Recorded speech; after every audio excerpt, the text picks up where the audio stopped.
Babam küçük yaşlardan itibaren bana çözemediğim soruları çözen, nasıl güzel ders çalışabileceğimi gösteren, ders programımı hazırlayan bir önder öğretmenim olaraktan hep başımda durdu. Bugün birlikte aynı okulda aynı sınava girecek olmak çok farklı bir his. Allah onu başımızdan eksik etmesin. Ne mutlu bizlere ki böyle eğitimci, önümüzü açan, sürekli yolumuzu aydınlatan bir babaya sahibiz. 1975 İzmir Ödemiş Endüstri Meslek Lisesi mezunuyum.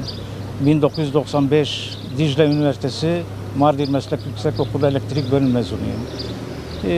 Yurt içi, yurt dışı çimento sektöründe elektrik formenliği, elektrik bölüm müdürlüğü yaptım. Okulu çok sevdiğimden dolayı gene bu sene oğlumla beraber bir ilahiyat fakültesini beraber kazanıp beraber okumak istedik. Benim hedefim sadece okumaktır. Yani bu yaştan sonra tutup hedef belirlemek olmaz. Zaten hedefimizi gençliğimizde belirledik. Çok şükür hem okul hayatımızda hem çalışma hayatımızda birer lider olarak kendimizi gösterdik. Çok genç yetiştirdik.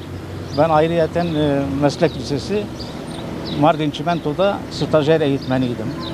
Şu anda öğrencilerin çoğu doktor, mühendis, avukat, iş adamı.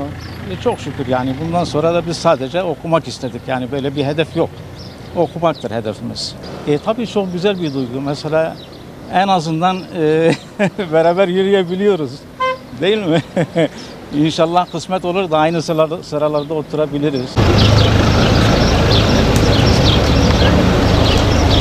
Girmesinler.